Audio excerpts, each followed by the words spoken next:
Welcome to another example. This time we're going to solve a ratio problem with a tape diagram when the information we know is how many more than one thing we have than another.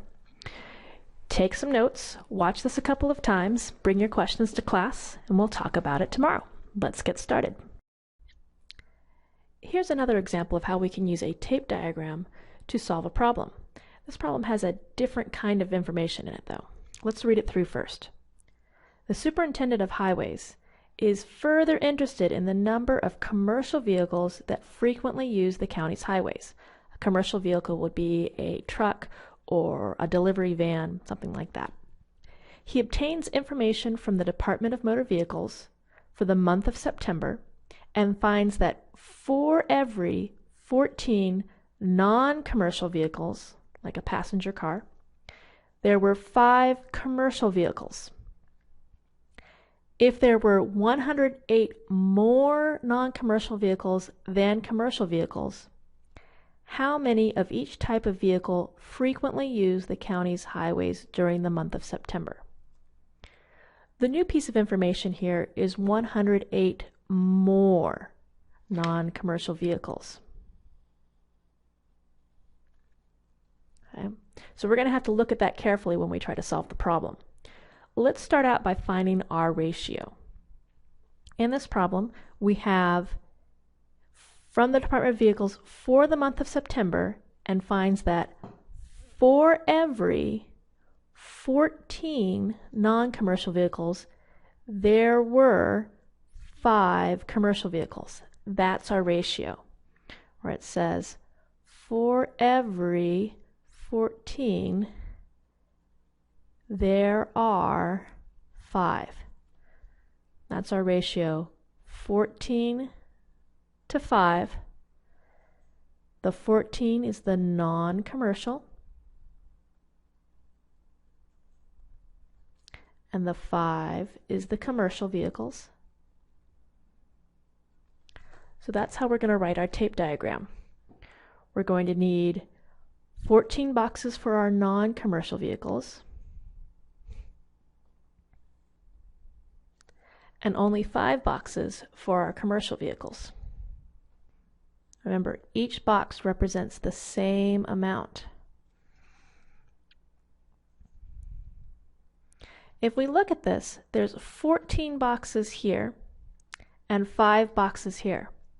How many more boxes do we have here than we have here?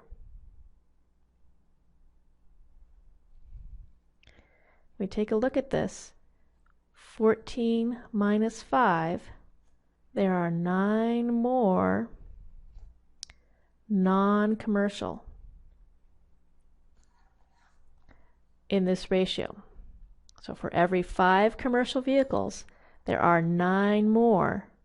14 minus 5, there are 9 more non-commercial vehicles. That's these 9 boxes here.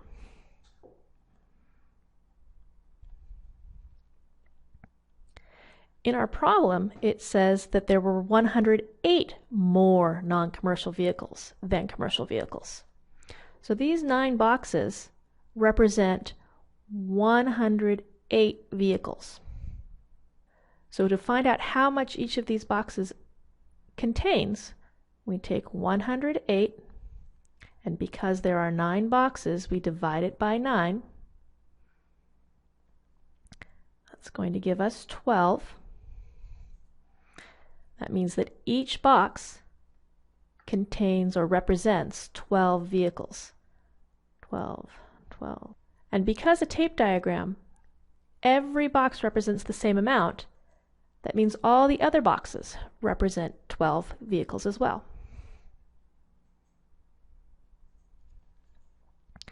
Now to answer the question, we want to know how many of each type of vehicle frequently use the county's highways. This would be the total number of non-commercial vehicles. This would be the total number of commercial vehicles. Non-commercial, we have 14 boxes, so that's 14 times 12. That's 168. And commercial vehicles, there's 5 boxes, so this is 5 times 12, which is 60. So there are 168 non-commercial vehicles and 60 commercial vehicles. Well, now we know how many non-commercial vehicles there were and how many commercial vehicles there were. We solved this problem using a tape diagram, but the information we had was a little different. We only knew how many more non-commercial vehicles there were than commercial vehicles. This changed the way we solved the problem a little bit. Watch the video again, take notes, write down any questions you have, finish up your homework for tonight, and we'll practice this some more in class. See you later.